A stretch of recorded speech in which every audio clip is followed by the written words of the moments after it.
Hey UConn Nation, it's KK Arnold here. If you're looking for the latest UConn women's basketball content, go subscribe to Listen Up to Phil and Ryan. Go Huskies! Ding! Dog. It's Phil and Ryan. Listen up, rise and shine on this TGIF Friday, August the 4th, Ryan.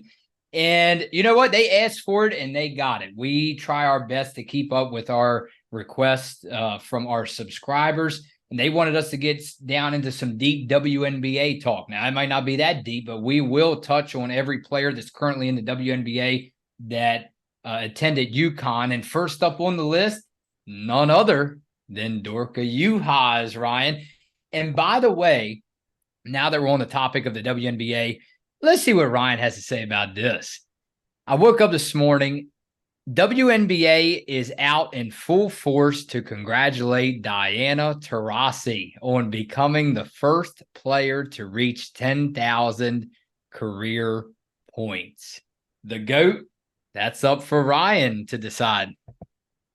Yeah, there's definitely a lot of goats when it comes to the WNBA. I think there's a lot to choose from. I think when it comes to our generation and just the players that I remember watching, it's probably between Sue Bird and Diana Taurasi. But Diana, of course, the And somebody that's in DC. Let me hear it. Let me hear it. Elena Della Don, yeah. There you go. But yeah, Taurasi, the first player to get to 10,000 points. I believe I'm correct on that one. So, pretty big accomplishment. I was hoping she would get that last night, and I'm glad she did. So it was kind of perfect timing that we're on here to discuss some WNBA talk and further down the road. But for Diana to hit that last night, and I saw they were celebrating, popping a couple bottles last night in the locker room. So I'm sure that was good fun for everybody in Phoenix and especially for Diana Taurasi. So that's an amazing accomplishment for her. Yeah, with the spotlight going on Dorka Juhasz and the Minnesota Lynx today, it's kind of hard coming from Maryland. It's kind of tough, Ryan, not to put the focus also on Diamond Miller. If you want to speak on behalf of my comments about her, I mean, incredible performance so far from Diamond Miller in her rookie season in Minnesota. If you want to touch on that very quickly, but we will stick to former UConn Husky Dorka Juhasz. I saw, Ryan, it was, I believe, July 20th, so not even a month ago, where Dorka Juhasz had 10 rebounds, 6 defensive rebounds, 4 offensive rebounds, and a 3-point victory over the LA Sparks back at the end of July or mid-July. I bring that up because she's averaging I saw about 6 points a game. But with that said, she is definitely, and if you remember the broken wrist that she suffered in UConn, she carried over that talent, the defense. Now she could up her offense a little bit more, but I don't think Minnesota really, and I said, go back and look, I said it on an episode, they were getting a high-profile player in Dorka Juhasz, and I don't think that Minnesota was expecting this kind of defense out of her. Boy, talk about what she has been to Minnesota, Ryan, as they rank 6th, I believe, in the standings overall, 3rd in the Western Conference, only behind your Dallas Wings and the team that's, of course, favored to win it all this season again, the Las Vegas Aces. Tell me what you think about Dorka Juhasz and company, actually the whole team, right? Because they're definitely, I think they're on the rise, a team that's on the rise. Dorka Juhasz carrying that defensive ability over to Minnesota, Ryan, this year. And I bring that up because, again, what she's done, she's like tied, I think, for first in steals per game, I think, averaging steals per game. So, again, talk about her rebounds. I mean, and that's all really I have to say, the rebounds, man, because we've seen a lot on the ESPN app, her name pop up under the leading points, assists, and rebounds. And hey, right under there, it says Dorka Juhasz. And boy, does that, it even makes this logo smile back behind me sometimes. Yeah, and for sure it makes all of us smile to see her doing really well in Minnesota. And I was really surprised that she did last through the whole first round and didn't get picked until the second round with that 16th pick in the second round. by the Lynx. But yeah, 6 points, 6 rebounds, 2 assists, and a steal so far for Dorka this season. Definitely not a pushover for her rookie year, considering she did have the injury. Bounced back from that at UConn and had a really good year last year, which I was surprised that she did last that long. And Minnesota definitely did get a steal, in my opinion. I think Dorka has the potential to be kind of a franchise player if she's able to stay healthy and be in Minnesota. I think Minnesota is fairly a young team. But Dorka, she started 22 out of 27 of the Lynx games played so far this season.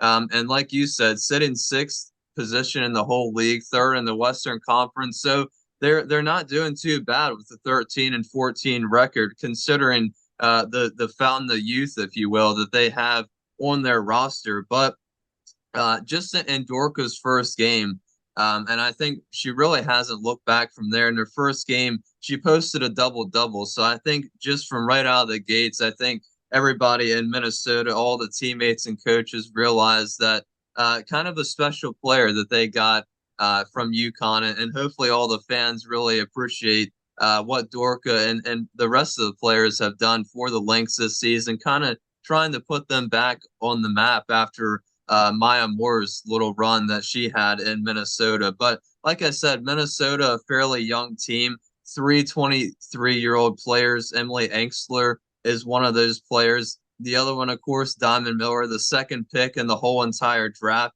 averaging 13 points a game. So definitely living up to her potential and definitely showing why she deserved to be the second pick in the whole entire draft this past draft. So really good rookie year as well from Diamond Miller. Her and Dorka kind of leading the charge in terms of the fountain of youth there in Minnesota, and hopefully those two together, they're kind of showing real potential that they could lead Minnesota to something special down the road. Hopefully for all those fans. But getting back to Dorka a little bit, like I said, I think she does have the potential to last a very long time in the W, and hopefully able to stay in Minnesota and build on something special. She has all the attributes a team is looking for: size, height, in the post, her ability to step out mid-range, even behind the three-point arc. We saw that a ton in the 2 years that she was in UConn. Also, like you were mentioning, a very solid defensive player. And also, I think she is getting, or she will get better as her career progresses in the W.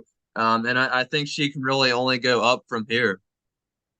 So you think, along with, because Diamond Miller has the offense for sure, and then you talk about another former Connecticut native, Nafisa Collier. Oh my goodness, what a player, huh? It's so. I mean, what in your opinion, very quickly, because we got to head on over to comments, Ryan. What can maybe this coaching staff do, or you just think it's going to take time? Again, we're only talking about her rookie season. What can Dorka Juhasz do to up her game offensively in years to come if she is going to stick in the WNBA and specifically with Minnesota? Because it's not like they absolutely, it's like they need it to happen right now, because again, they have Miller, they have Collier, they have a lot of other scoring pieces on this team, but you would like to see Dorka, I would think you would as well, maybe up her game a little bit in those, again, like Michaela Daniels told us, she keeps on coming in my mind. She pops up in my mind all the time when we talk about this. It's not all about points scored per game. We get it. But again, hey, you have an all-around all-star player, in my opinion, if you can get Dorka to somehow open up offensively. Yeah, and I think it kind of just comes with time. Like I mentioned, I think she's just going to get better as the years do progress. And I think that comes with the team that also goes around her as well. Kind of all the teammates getting used to each other. And perhaps I could see definitely Minnesota signing a couple of veterans down the road. I don't think they're that far away from competing with some of the higher placed teams like the Sun and the Aces. Might take a couple of years, but I do think with Diamond Miller, Dorka Juhasz is the start of something. And if they can continue to build around those two players, Emily Engstler as well, I think Diamond Miller, Dorka Juhasz are going to start every single game moving forward the next couple seasons. So Yeah, I think maybe another solid draft picks in the next couple of years, couple of veteran signings. I think it could quickly turn around for Minnesota.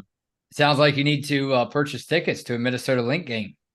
Yeah. All right. Yeah. Comment time, Ryan. Jason D'Amico. I couldn't help myself when I saw this pop up on my feed. Vacation or no vacation? I'm commenting. Paige is the big cheese, the head honcho, the big caramba, the count, the Countess of Monte Cristo. I hope she slays right out of the gate. Let's not forget that Paige is a facilitator first and shooter second. Paige is the glue that holds this team together. And with any luck, she will bring us to the promised land. Can't freaking wait. Back to stuffing my face with cheese dogs by the campfire. Peace. There's definitely nothing wrong with that for a vacation, but definitely appreciate the comment as always. And yeah, I mean, hopefully for Paige, she can lead UConn to the promised land. I think everybody's been expecting it ever since her freshman year, and unfortunately, it hasn't added up to that yet. But it definitely will be an interesting season for sure to see how it all comes together as always. And I think there's a lot of expectations, and hopefully that she can live up to them, as for the rest of the team as well. But it's definitely going to be interesting. Still a whole lot of things that could happen and definitely will happen before a lot of the serious talk that we get into around February and March. But it's definitely going to be a one heck of a ride. I can definitely promise you that. Listen to this one, Ryan. I love this one. Spine Cat goes, the best thing you guys ever did was dump the stupid hats. Yeah, that's why we always have them sitting behind us now. Yeah. Hey, how about a time for one more? Let's go with 521 Max. I think Paige's worst enemy will be tentative tentativeness, playing afraid of new injury, and it wouldn't be surprising at all if she did play tentative, at least at the beginning. And if she can survive the media blasting her, she will come out okay, I think. Patience at the start, please. Yeah, it's a very good point. I say that word, tentativeness. Yeah, it's a tough one. It's a tough one. It definitely slipped me up as well. It's a very good point. I think, I mean, in my opinion, I don't think Paige is going to hold back at all. I don't think Gino or anybody else on the coaching staff is going to kind of push Paige to the side at the start of the season. I think she's just going to be a full go as soon as the season starts.